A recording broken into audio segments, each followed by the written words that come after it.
Sveiki visi. Prieš tai vykusioje mūsų kurso skaitoje dialektikos istorija teorija aš jau užsiminiau apie dialektikos ir ypač jos marksistinės formos ir etapą moksliškumą. Šioje paskaitoje dialektika ir mokslas pakalbėsime iš vis apie dialektikos ir mokslo santykį. Dialektinis požiūris į pasaulį yra mokslinis, kadangi remiasi pagrindiniu moksliškumo bruožu, tai yra teoretizmu, apie kurį šiek tiek plačiau pakalbėsiu vėliau. Tiksliau, tokiu teoretizmu, kuris atitinka tam tikriems kriterijams, nes ne kiekvienas teoretizmas, ne kiekviena teorija yra moksliška. Psichologai net teigia, kad kiekvienas žmogus visada gali teoriškai pagrįsti ar pateisinti savo vienokius ar kitokius poelgius. Ir kartais tie pateisinimai net sudaro tokį moksliškumo įspūdį. Apstu yra ir įvairiausių socialinių teorijų, bet mokslas iš tikrųjų gali teikti visiškai priešingą kokiai nors asmeniniai ar socialiniai teorijai turinį. O gamtos mokslai apart teoretizmo remiasi dar ir eksperimentu. Socialiniuose moksluose su eksperimentavimu žinoma yra sunkiau, bet čia pats visuomeninis gyvenimas, kuris grindžiamas vieną ar kitokią visuomeninę teoriją, tampa savotišku socialiniu eksperimentu. Ir šią prasme galima sakyti, kad bet kokia socialinė teorija yra moksliška tiek, kiek ji yra dialektiška. Šioje vietoje, atsimenant marksizmo istoriją ir teoriją ir jo nuopelnus dialektinio metodo pagrindimui bei taikymui, galima visiškai pagrįstai teigti, kad marksizmo socialinė teorija yra tikras mokslas. Ir kaip rašė Engelsas, tai reiškia, kad jį reikia studijuoti. Kita vertus ir pats marksizmas yra tiek moksliškas, kiek jis dialektiškas. Nemažai marksistinių teiginių šiandien yra pasenę, bet išlieka daug ir tų teiginių, kurie yra atlaikę, taip sakant, laiko išbandymus. Ir svarbiausia išlieka mokslinė marksistinė dialektinė metodologija.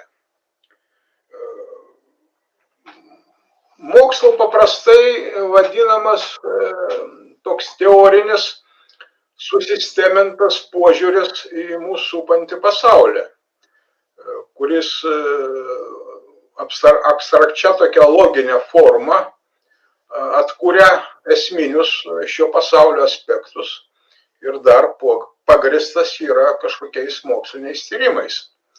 Ir senovės Graikija būtent laikoma Europos mokslų gimtinė ir būtent senovės graikai pirmieji suprato, kad žmonės supantis pasaulis yra visai netoks, ar net ne visai toks, koks jis atrodo iš pirmo žvilgsnio, koks jis atrodo žmonėms tokiam jutiminiam, empiriniam lygmenyje.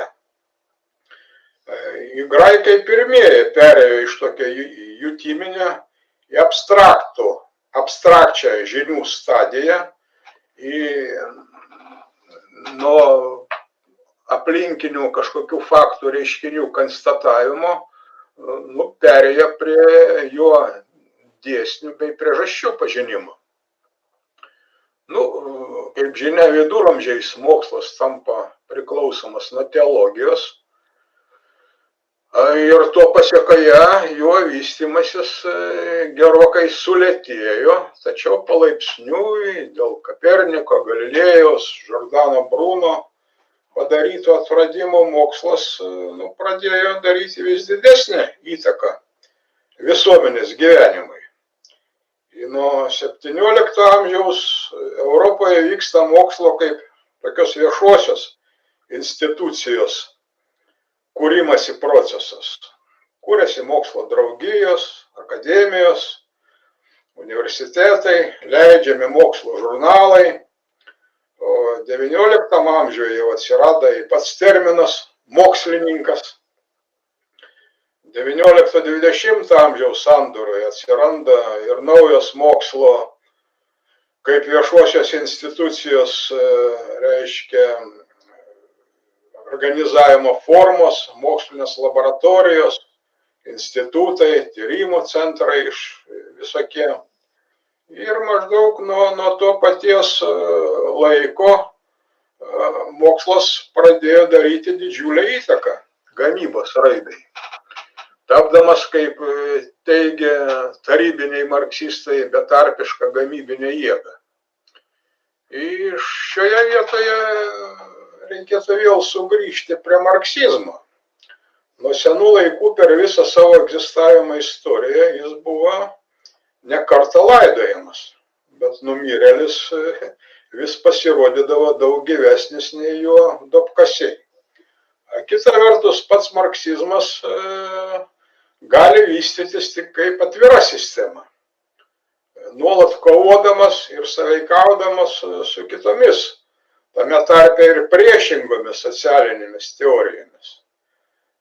Ir deja, buvęs tarybinis marksizmas buvo dirbtinai uždaromas, jis turėjo tokį ideologinį monopolį ir tai buvo viena iš ideologinių tarybinės sistemos griūties priežasčių, kas sudavė smarkų smūgį ir pačiai marksizmo teorijai, atvedė ją į savotišką krizę.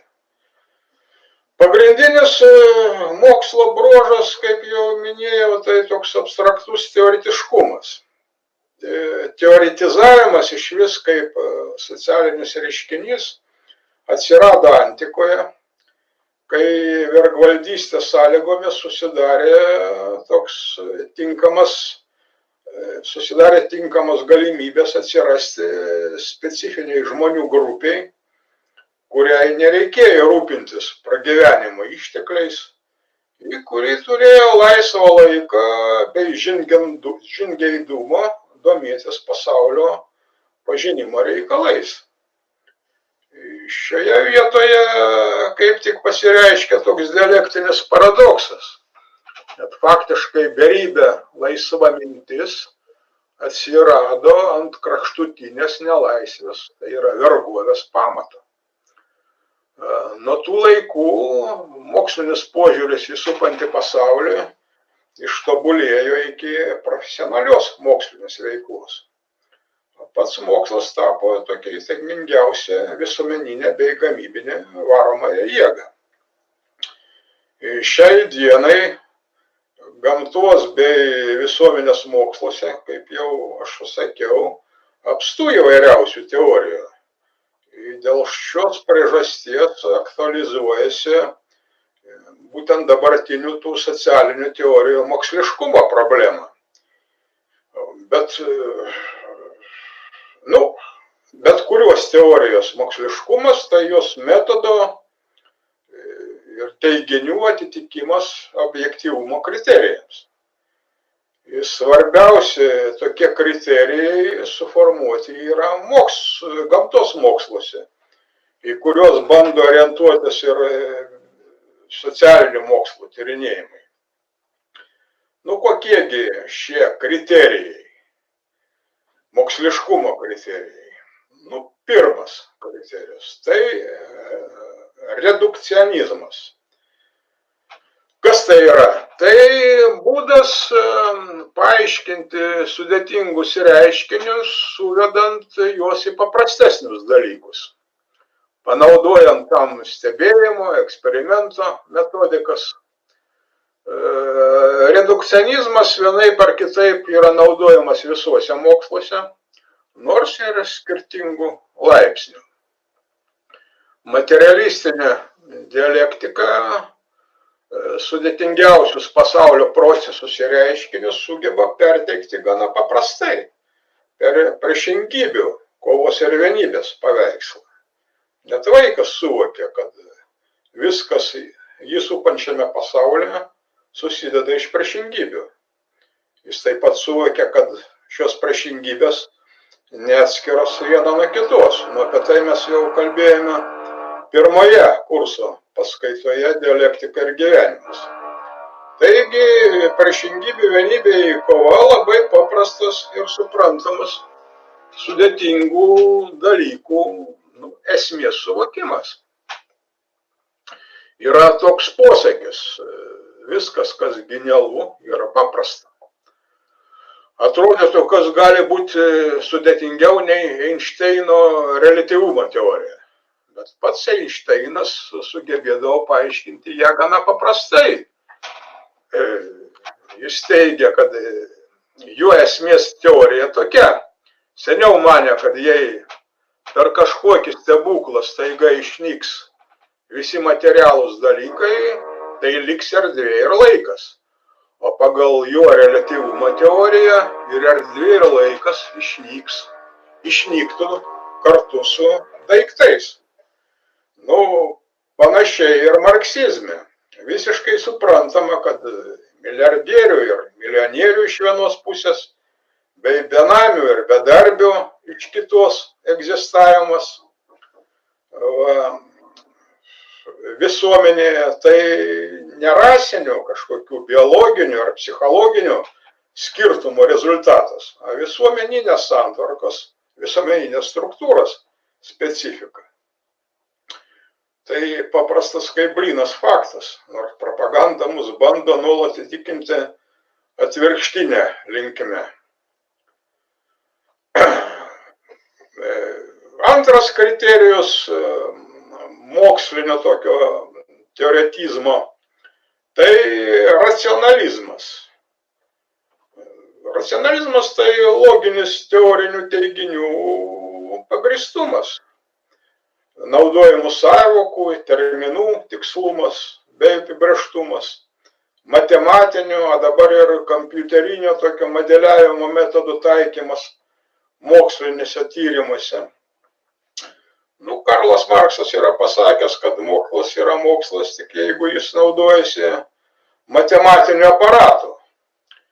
Ir šia prasme istorinis materializmas, kaip sudėtinė materialistinės dialektikos dalis, kaip tik suteikia visuomeninių procesų analizei būtiniausią faktologinę medžiagą įvairių tokių materialinių, ekonominių artefaktų pavydalų, kurių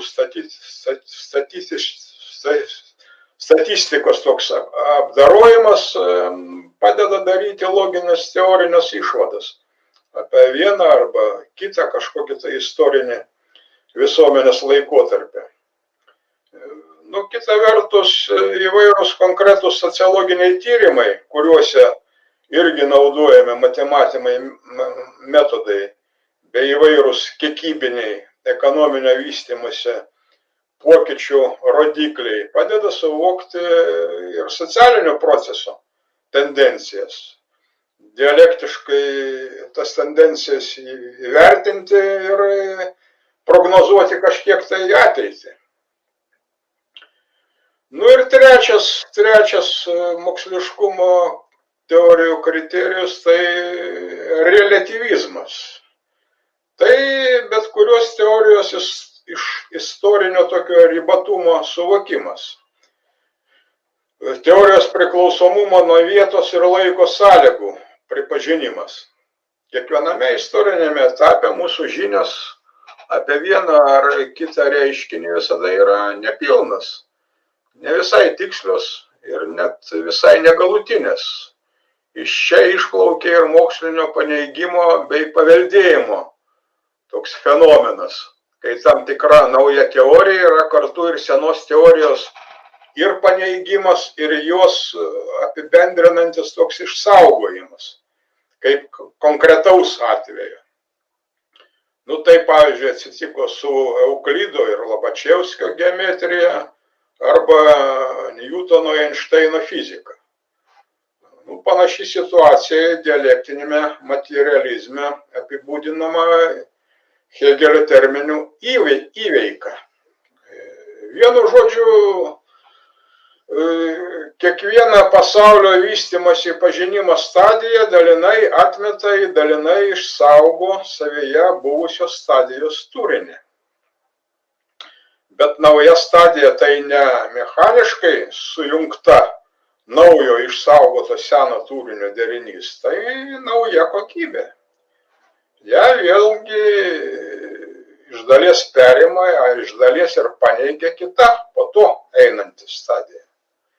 Ir kaip tik relativizmo pritrūko būtent tarybiniam marksizmui, kuris naują socializmo realybę bandė paaiškinti senomis tokiamis kapitalizmo analizei pritaikytomis marksistinėmis savokomis ir teoriniais apibendrinimais.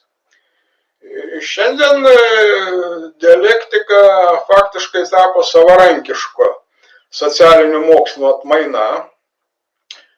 Dialektika tai yra pokyčių teorija ir gana plačiai nagrinėjama bei plėtojama įvairiuose mokslo srityse. Kadangi dabartinėje pasaulyje permainos vyksta vis spartesniais tempais, tai žmonių visuomenės gyvenimas darosi vis dinamiškesnis bei sudėtingesnis, tai ir dialektika bei dialektinio mąstymo vystymasis ir šio dialektinio mąstymo, dialektinės logikos pagrindų suvokimas iškyla į pirmą vietą pažintinėje tokioje žmogaus veikloje. Nu, deja, dialektikos vieta mokslo struktūroje yra ypatinga dar ir to, kad ji į patį mokslą, į jo raidą bei vietą visuomenėje žiūri irgi dialektiškai. Mato ne tik mokslo pliusus, bet ir minusus. Dialektika yra mokslas, bet jis stovi lik virš mokslo kaip tokio. Pirma, jis žiūri į mokslą lik iš viršaus, matydama visą mokslo raidos ir jo vingių paveikslą. Antra, dialektika žiūri į mokslą iš šono, tai yra nesikiša į jo vidaus reikalus, neprimeta mokslui savo reikalavimų. Ir trečia, dialektika žiūri į mokslą tarsi ir iš apačios, susiedama jo pasiekimus ir nesėkmes su giluminio tokio liaudiško gyvenimo problemomis. Mokslo, žinoma, nereikia pervertinti, atseit jis neša tik gėrį ir pažangą. Atominė bomba, žmogaus lyties bei genofondo pakeitimas, antikovidinės visokios vakcinos, visa tai irgi mokslas. Į pastaraisiais dešimtmečiais mokslinis racionalumas yra sulaukęs rimtos tokios kritikos. Keliant klausimą, pavyzdžiui, ką jis žmonėms davė daugiau 20 amžiuje su jo karais ir visais baisumais, laimės ar kančių. Yra toks žinomas mokslo tyrinėtojas Polis Feyerbandas. Tai jis netgi rašė, kad kaip valstybė yra atskirta nuo bažnyčios, taip ji turėtų būti atskirta ir nuo mokslo. Kaip tokios moderniausios, bet to pačiu agresyviausios ir dogmatiškiausios institucijos. Nu, faktas yra tas, kad mokslas gali egzistuoti kartu su pačiomis kraštutinėmis amoralumo formomis, iki fašizmo ir barbarizmo imtinai. Tai yra pateisindamas save ekonomikos ir technologijų sferoje, mokslas diskredituoja dažnai save moralės ir humanizmo sferoje. Šiandien prie visų mokslo pasiekimų pats mokslas susiduria su savotiška savo pagrindinio metodo, tai yra racionalumo krizė. Ir tai dialektiškas reiškinys. Kai kurie mokslo filosofai, analizuojantis mokslą, būtent iš dialektinių pozicijų šiandien kalba, kad reikalinga nauja racionalumo būtinybė, nauja mokslinio racionalumo doktrina, kuri paremta vertybiniu požiūriu į pasaulį. Kalba apie tai, kad būtina platoniškos tiesos ir gėrio vienybės tradicijos tąsa. Priežastis visa tame, kad žmogaus tokios planetinės galios dabar yra tokios, kad gamtos pažinimo procesas nebegali būti laikomas tokių neutralių dalykų. Kažkuo, kas tik stebima, kas yra tik žingeidumo poreikis.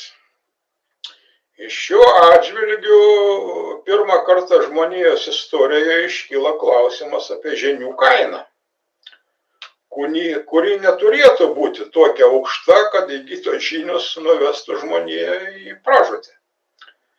Kitaip tariant, tiesa nustoja būti vienintelė mokslo kategorija ir tikslas, kas buvo ilgus laikus. Jei klasikinio ir neklasikinio mokslo apoteozė buvo tiesa ir tik tai, kas prie jos veda, ir tai buvo laikoma racionalu, tai tokia neklasikinėme moksle atsiranda jau nauja racionalumo ideologija. Racionalu moksliška yra tai, kas veda į išlikimą, į žmogaus ir gamtos išlikimą. Tai yra dialektinis požiūris ir mąstymas, nes atsiranda suporintas toks mokslo esmės kriterijus – tiesa ir vertė. Abi šios kategorijos dialektiškai sąveikauja. Tiesa yra vertinga, o vertė turi būti teisinga. Taigi, į patį mokslą reikia žiūrėti dialektiškai, šią prasme galima teikti, kad dialektika yra aukščiau mokslo. Tik mokslininkas įvaldęs dialektinį mąstymą gali, kaip sakoma, nepakenkti žmogui, visuomeniai ir gamtai. Pats dialektinio mąstymo įsisavinimas tai toks dialektinis procesas. Ir jis prasideda nuo žmogaus gyvenimo esmės suvokimo. Kiekvienas juk jaunas žmogus gali suprasti, kad šiandien jis yra kitoks žmogus nei buvo vakar. Nes per praėjusią parą jis valgė, gėrė, miegojo, kažką tai skaitė, galvojo, su kažkuo tai bendravo, kalbėjo, su kažkuo tai susipyko ar susitaikė, kažką pasirinko, kažko atsisakė, žiūrėjo kokį filmą ar televizijos laidą, naršiai internete, dar kažką tai darė. Vienu žodžiu, jis nors ir nežymiai, bet keitėsi. Jis tapo kiek kitokiu žmogumi. Ir tie pokyčiai buvo nežymus jam pačiam, nes tai mikroskopiniai tokie jo organizmo ir dvasinės būsenos pokyčiai. Bet kada nors jų susikaups toks kiekis, jie susijungs į tokią visumą, kad ir pats jaunuolis ir visi aplink pastebės, jis jau suaugęs žmogus. Tai yra nežymus pokyčiai suformavo jame naują asmenybinę kokybę, su tokia atnaujinta gyvenimiška patirtimi bei naujomis problemomis. Laikui bėgant jis taps vis daugiau panašus į savo tėvus, o vėliau jis pastebės, kad pradeda veikti ir senėjimo procesai. O pati senatvė tai savotiškas toks sugrįžimas į vaikystės laikus, kai vaikui buvo reikalinga globa ir priežiūra. Visi šie pokyčiai vyksta būtent pagal dialektikos dėsnius. Ir galimi įvairūs dialektinio tokio mąstymo modeliai. Juose gali būti panaudota daugiau ar mažiau tokių dialektinių kategorijų bei sąvokų. Jie gali būti sudėtingesnė arba paprastesnė pagal savo struktūrą ir turinį. Juos galima įtalpinti daugiau ar mažiau tokio filosofinio teoretizmo arba gyvenimiškos praktikos dalį. Mano galva, tokio dialektinio mąstymo pagrindus, kuriuos mes bandom dabar ir nagrinėti, galima suvesti į 3 tokias triadas.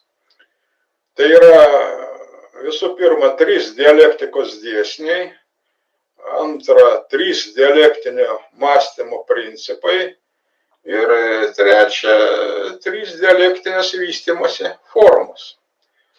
Tai žinoma, kiek suprimityvintas toks realios tikrovės dialektikos variantas. Realus gyvenimas visada sudėtingesnis už bet kokią teoriją, bet būtent jie formuoja tokio dialektinio mąstymo pagrindus. Savotišką dialektikos pradžiamokslį ir apie juos mes kalbėsime kitose paskaitose. Taigi dabar tokies išvados arba signaliniai teiginiai iš šios paskaitos. Pirma, dialektika šiandien tai specifinė tokio socialinio filosofinio mokslo atšaka, kuriai būdingas pagrindinis mokslo bruožas teoretiškumas. Antra, kad yra 3 pagrindiniai bet kurios teorijos moksliškumo kriterijai. Tai yra redukcionizmas, racionalizmas ir relativizmas. Ir trečia, kad šiuolaikinis mokslas susidūrė su rimta vertybinė mokslinio tokio racionalumo krizė. Išeitis iš jos įmanoma tik dialektinio mąstymo į metodo pagrindu. Šiuo atžvilgiu pati dialektika stoja virš mokslo, žiūrėdama į jį tarsi iš viršaus, iš šono ir iš apačios. Taigi tiek šiam kartui.